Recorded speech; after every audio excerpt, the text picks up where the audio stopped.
La sesión 2 con el tema Situación actual de la desnutrición en Ecuador, por el doctor Carlos Cárdenas Cueva, presidente del Colegio Médico de Pichincha, médico pediatra con más de 40 años de ejercicio profesional. Su experiencia se destaca en neonatología, nutrición infantil, neurodesarrollo, trastornos del crecimiento, estimulación temprana. Docente en la Universidad Central del Ecuador, 10 años de pregrado y posgrado, patología pediátrica, farmacología, estimulación en el neurodesarrollo. Docente de la Universidad Tecnológica Quironcial, 6 años de aprendizaje basado en la problemática de la lectura crítica, medicina basada en la evidencia y patología pediátrica. Carlos, por favor.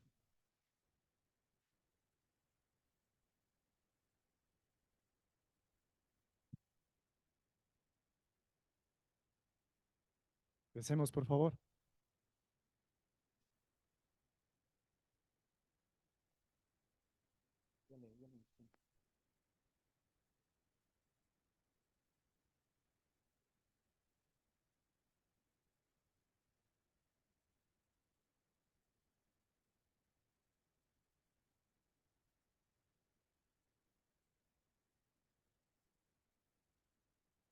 Muy bien.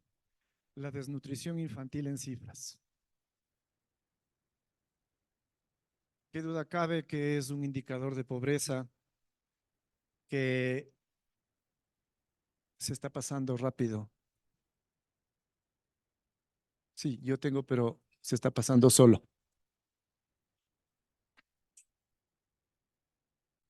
Que sin duda es una de las mayores aberraciones de la humanidad.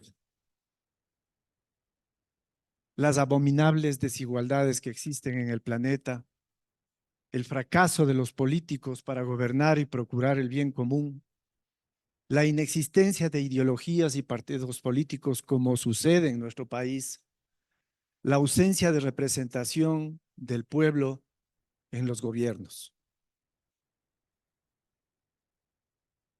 Hay muchos científicos que dicen que en las próximas décadas o están preparándose, digamos, para emigrar.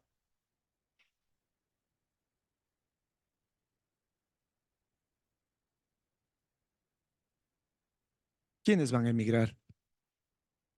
¿Los que más dinero tengan? ¿Los que más preparados estén? Ellos no van a ninguna parte. Y esto es lo que causa consternación. ¿Cómo puede ser que en nuestro planeta estén sucediendo estas cosas?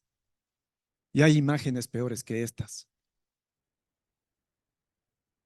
No hacer nada, no sentirnos conmovidos con una mirada desesperanzada, un grito desesperado sostenido por un mendrugo. Eso es lo que esa imagen nos trae. Empecemos diciendo un poco sobre qué es la desnutrición. Y es un estado patológico resultante de una dieta no equilibrada que carece de uno o varios nutrientes esenciales o por mala asimilación de alimentos.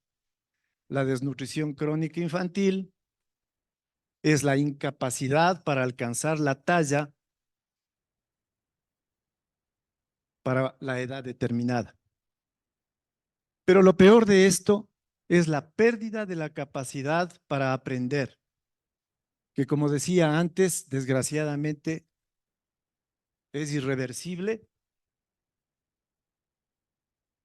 y tiene consecuencias graves en la adultez, un indicador de pobreza que desgraciadamente les lleva a estas personas a una muy baja productividad y la perpetuación de esa situación de pobreza.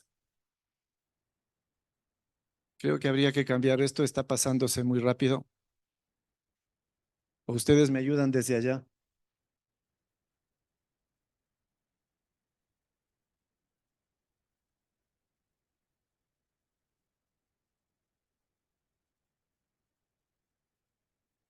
En el 2022 la UNICEF dice que le hacen falta 300 millones de dólares adicionales al total de la ayuda internacional al año, que eso llegaría a remediar la situación de esos niños que vimos antes.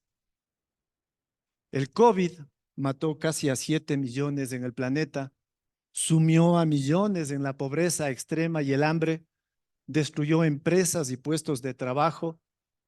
Los ingresos del 99% de la humanidad han sufrido deterioro, aumentando en 160 millones los pobres.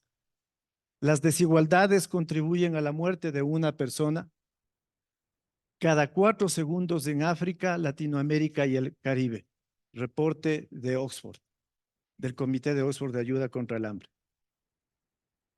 La ONU, entre diciembre del 2019 y diciembre del 2021, la nueva riqueza ascendió a 42 billones de dólares.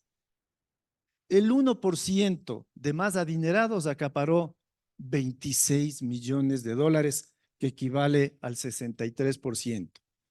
Mientras los 16 billones restantes, que es el 37%, para el 99% restante de la población en el mundo. Esas son las extremas desigualdades. El 10% de más ricos duplicaron su fortuna, de 700 billones a 1.500 billones, lo que les significa 15 millones de dólares por segundo, acaparando la renta mundial en un 52%, mientras, de acuerdo a la OIT, Organización Internacional de los Trabajadores, a la mitad más pobre le llega solamente el 6.5%. En el 2023, la Oxfam dice, durante la última década, los súper ricos han acaparado el 50% de la nueva riqueza, cifra que acaban de superar. Esta fortuna crece a un ritmo de 2.700 millones de dólares por día. Simultáneamente, menos de 1.700 millones de trabajadores viven en países en los que la inflación crece por encima de los salarios. Por cada dólar de nueva riqueza que percibe una persona perteneciente al 90% más pobre, un 1.000 millonario recibe 1.7 millones de dólares. Aplicando un impuesto a la riqueza de solo el 5% a los multimillonarios y 1.000 millonarios, se podrían recaudar 1.7 billones de dólares anualmente, lo que permitiría ayudar a 2.000 millones de personas a salir de la pobreza. El 1% más rico acapara 2/3 de la nueva riqueza generada desde el 2020, casi el doble que del 99% restante de la humanidad. Un impuesto sobre los ingresos extraordinarios de los 10 hombres más acaudalados del mundo, obtenidos durante y como causa de la pandemia, sería suficiente para fabricar vacunas para toda la población en el mundo, cubrir el déficit de financiación de medidas climáticas, financiar servicios de salud en más de 80 países y seguirían teniendo 8.000 millones de dólares más que antes de la pandemia. En países pobres, casi 6 millones de personas mueren cada año por falta de atención médica. 3.100 millones no tuvieron una dieta saludable en el 2020 y 112 millones más que en el 2019. Sufren de emaciación 45 millones de niños menores de 5 años, que es la forma más mortal, 12 veces más mortal entre este grupo de niños. 45% de muertes en menores de 5 años desnutridos ocurre en países de ingresos bajos y medios. 149 millones de niños menores de 5 años sufrían retraso en el crecimiento y neurodesarrollo. 39 millones tenían sobrepeso. Se espera que casi 670 millones de personas, 8% de la población mundial, seguirán pasando hambre en el 2030. La guerra entre Rusia y Ucrania dos de los mayores productores mundiales de cereales básicos, semillas, oleaginosas y fertilizantes, complica esa cadena de suministros. Informe sobre el estado de seguridad alimentaria de la OMS en el 2022. Hasta el 2015 no habíamos tenido cambios significativos. Después de la pandemia, el porcentaje de personas afectadas por el hambre se disparó en el 2020 y siguió aumentando en el 2021. 828 millones en el 2021 no tuvieron acceso a ningún tipo de alimento según la FAO. Aumentó en 46 millones desde el 2020. 150 millones más desde el brote de la pandemia, alcanzando el 9.8% de la población mundial. 8% se había registrado en el 2019 y 9.3% en el 2020. El mundo se aleja del objetivo de no hambre en el 2030. 2.300 millones, que equivalen al 29.3% en el mundo, se encontraba en situación de inseguridad alimentaria moderada o grave. 350 millones más después del brote de la pandemia. Informe de la ONU en el 2023. 740 millones de mujeres trabajaban en el sector informal de la economía. Redujeron en un 60% en el primer mes de la pandemia. 396 millones de dólares es el costo de la violencia contra la mujer. 396 millones que podrían ser destinados a otros objetivos, que equivale al 2% del PIB mundial. 131 millones de personas en América Latina y el Caribe no pueden acceder a una dieta saludable. La seguridad alimentaria y nutricional en el 2022 nos reporta 22.5% en América Latina que no tienen para una dieta saludable. En el Caribe, 52%, Mesoamérica, 27.8%, América del Sur, 18.4%. ¿Qué pasa en el Ecuador? 1.3%. 1.3% de los más adinerados concentra el 50.2% de la riqueza, o sea, la capacidad de generar recursos. 32.4% los más pobres, que apenas alcanza al 2.9%, 12.8% se encuentran en situación vulnerable, 34.1% la clase media. En Ecuador tenemos una enorme falta de disponibilidad de alimentos, pero sin embargo producimos más alimentos de lo requerido para la población. Entonces, ¿en qué fallamos? La cantidad de alimentos que produce el país debería ser suficiente para todos. 25% de niños menores de 5 años está mal alimentado, reducidas sus capacidades intelectuales y físicas. 27% se encuentra en condición de pobreza y 10.8% de pobreza extrema, calificado por la línea de pobreza, que está en 89, línea de pobreza, 89.29 por mes per cápita, y la pobreza extrema en 50.32 por mes per cápita.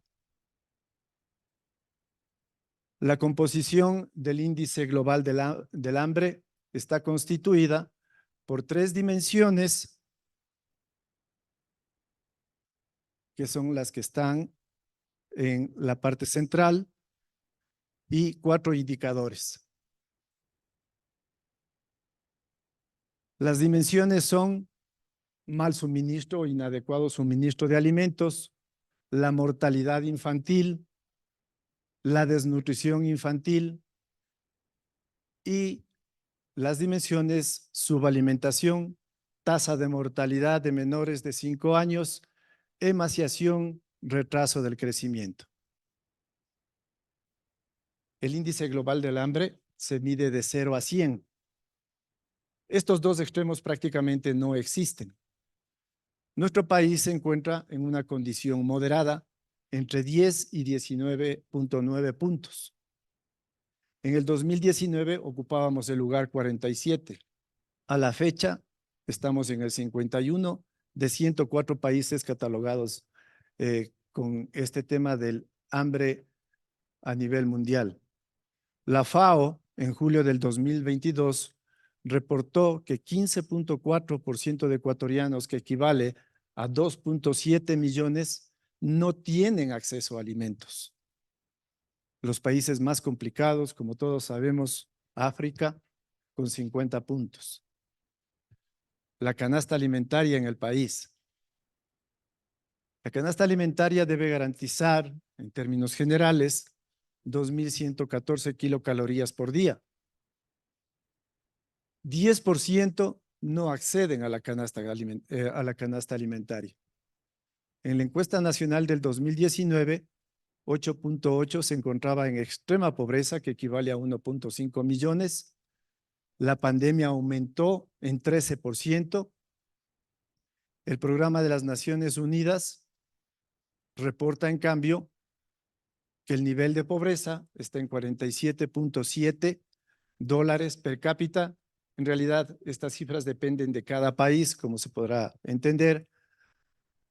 Organismos internacionales presumen que en nuestro país hay 3 millones de personas en extrema pobreza. El 15.4% de ecuatorianos, que equivale a 2.7 millones, sufre hambre según la FAO en el 2022.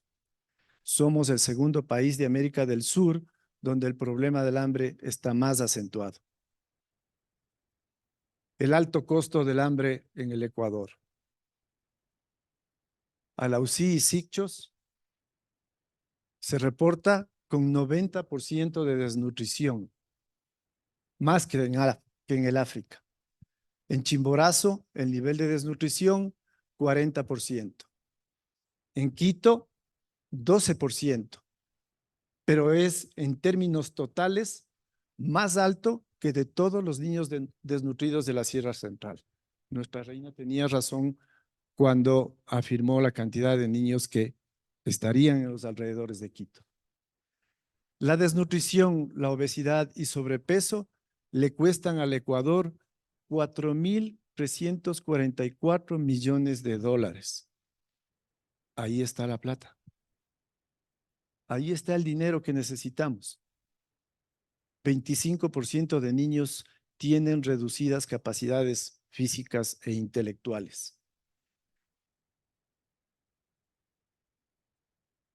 La desnutrición crónica en menores de 5 años. En el área urbana, 20.05%. En el área rural, 28.72%. Estamos hablando de desnutrición crónica. Chimborazo 35, Bolívar 35, Pastaza 34, Santa Elena 36, Morona Santiago 34.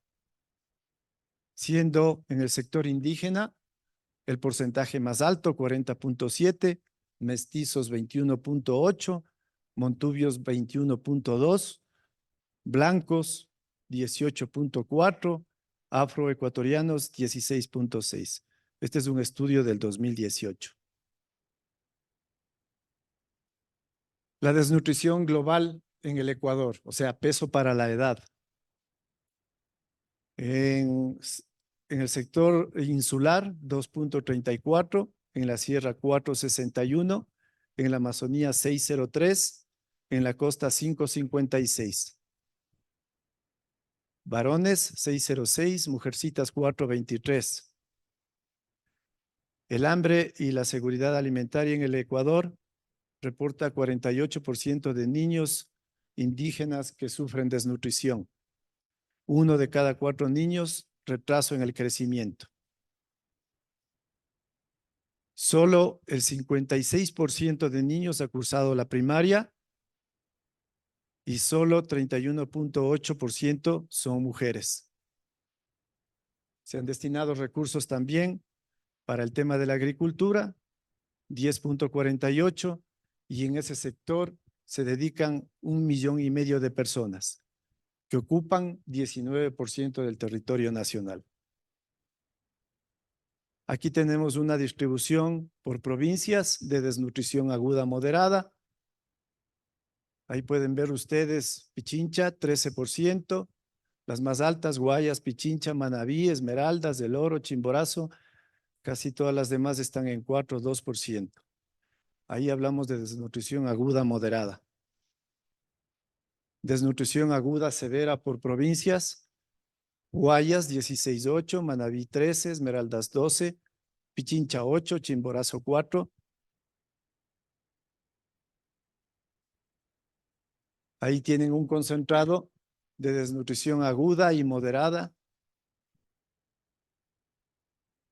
en números totales. La desnutrición crónica infantil en el país. Menores de 2 años alcanza el 27,2%. Esto es un estudio del 2021 de UNICEF. Y había subido de 24,8 a 27,2. 1 de cada 4 niños y niñas menores de 5 años presenta desnutrición crónica infantil. Guatemala, en primer lugar, después nuestro país. Es verdad que hay un estudio del último año del presidente Lasso. Yo me permitiría, para las personas que manejan temas de investigación, preguntarles, ¿con una encuesta podemos obtener datos fehacientes?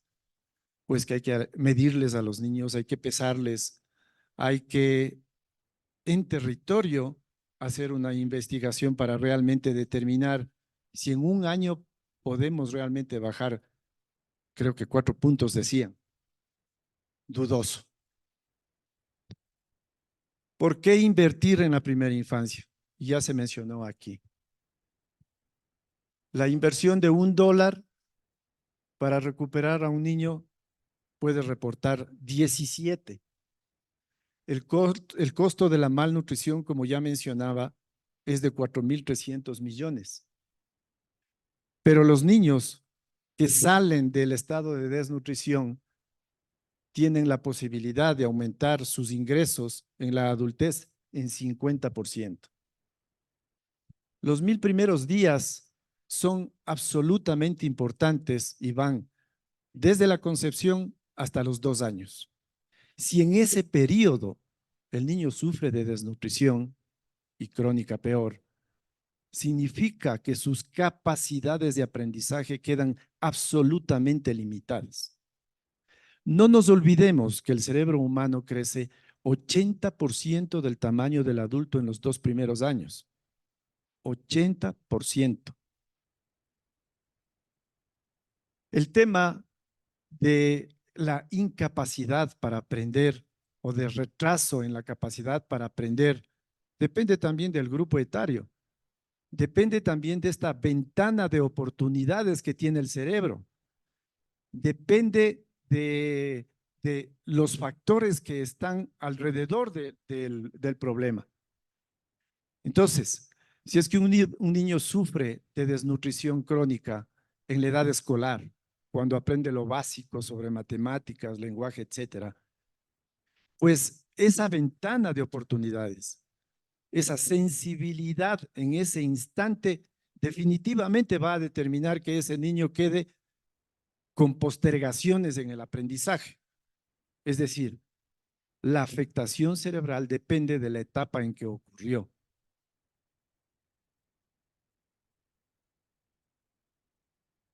¿Cómo se puede evitar la desnutrición crónica? También se lo ha mencionado y parecieran cosas de elemental y de pronta ejecución. Acceso al agua potable, el saneamiento ambiental, la alimentación equilibrada, que no es lo mismo que adecuada o balanceada. Las vacunas, por supuesto, porque un niño que se mantiene sano, que puede defenderse, no va a cursar enfermedades que hacen que limite su capacidad de alimentarse. Hay que mantener una adecuada atención de salud en lo que nosotros estamos insistiendo en este momento en el ministerio, en promoción y prevención. En el primer nivel, tiene que haber pediatras, tiene que haber médicos familiares. No se debe, como está sucediendo, descartando los médicos escolares. Los médicos escolares son fundamentales en el proceso porque pueden ocuparse no solamente de los niños de las escuelas, sino también de sus hermanos pequeños. Y también deberían ocuparse de los adolescentes. Los adolescentes están anonimizados. De ellos ya nadie se preocupa. Y hay problemas enormes. Hay problemas de suicidio, hay problemas, todo lo que ustedes se puedan imaginar. Obviamente la lactancia materna exclusiva hasta los 6 meses de edad. Y luego de eso viene la lactación, que tiene que ser una dieta equilibrada. Cantidad, calidad y variedad de alimentos. Fundamental el afecto, el cariño. Esto que les decía, esta experiencia con niños prematuros, acariciarles, hablarles, cantarles, hacerles masajes. Si en estos niñitos tan pequeñitos funciona, por supuesto que sí funciona en los más grandes.